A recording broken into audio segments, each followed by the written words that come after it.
This portion of the video will cover an electronic valve. What does it look like? How are they complicated?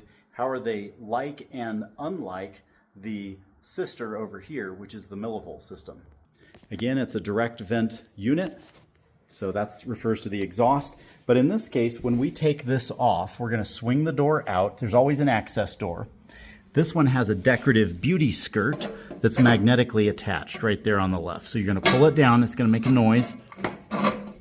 And then we're going to slide it out. A little tight there. Close the door, wiggle it out.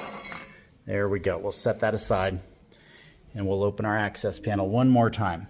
Now you'll notice how complicated this one looks compared to the one we were just looking at. We have a control box right here, which is a giant, very complicated electronic box that takes in power, 110 volt power on one side, and it communicates through these series of Molex connectors that have some indicator of what some of the wires are up to the gas valve here, which you'll notice there is no on-off pilot knob. You'll notice there's no sparker for ignition. You'll notice there's no thermopile connection.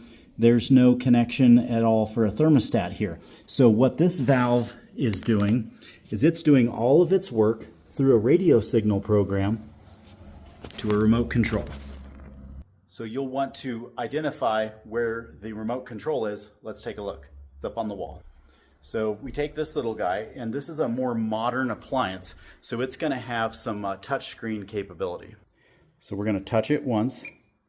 It'll chirp an acknowledgement, and then we're going to simply touch what we want to do. We've got selection, turn flame off, we've got thermostat, flame height, etc. Let's turn the flame off, and after 5 seconds, if you don't do anything, it will automatically turn the screen off. So flame off, it chirped an acknowledgement, and the flame went off. The logs continue to glow red. Let's go ahead and turn it back on, and we'll show you some of the other features. So turn flame on will then open up the display of the control options here. One of them being the thermostat feature right here. So you can turn this unit on and off at a comfort level by adjusting your comfort level down or adjusting your comfort level up. Next is your flame height. You can adjust it from 5 to 4 all the way down to 1. And let's listen carefully to what happens when we adjust the flame height, because it's an electronically controlled valve. So let's listen. Again, we're going to adjust the flame height down, and an electric servo will make some noise down here to change the gas valve position. Listen. Okay, so instead of you reaching down and changing the flame height manually over here like you did on a millivolt, on an electronic valve, you're simply going to touch the remote and it's going to control through a radio signal what the flame height is. Let's continue to look. So we also have a fan speed selector, so we can turn the fan on. It'll wait just a moment. Usually it starts up on high, then it will throttle down to the last remembered setting. So let's give it a minute for the fan. The fan mounts low and in the rear of the appliance. Right down here it's this housing, and it will usually attach with just several screws. And that's what this housing is, just these 2 screws, and it'll be electrically controlled. So if you don't have 110 volts of electricity, you will not have a fan.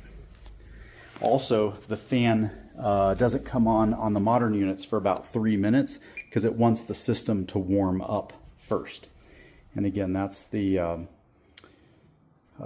setting for fan. Now, something else just to know, going back to main menu, is there's a timer. So if you want to be careful to turn your fireplace off and you're afraid you'll forget, you can set a timer for your fireplace for how many minutes you want, etc. There's one other feature I want to talk about. On these direct vent gas fireplaces that have electronic valves, you can actually have them mimic a standing pilot light like over on the traditional millivolt system. And here's how you do it on the modern one. Click your remote, it'll open up. Then you need to have it on, okay? So you need to have your main burner burning. Then you hit the home button and you go to cold climate, and you can select standing pilot on or off, or what they call cold climate. So that's off. Now let's go back. You see it's a grayed out right there. We're going to hit cold climate. We're going to turn it on. It chirped an acknowledgement. Now let's go ahead and turn the flame off and make sure that we did indeed make this adjustment. Now the main burner is off and the pilot light is on. Unfortunately, I can't really show it to you because it's hidden back behind the log there, but we can basically convert this to a standing pilot system. Thank you for joining me on this quick overview of a millivolt system versus an electronic system. We'll cover these a little bit more in the days and weeks to come. Thank you very much.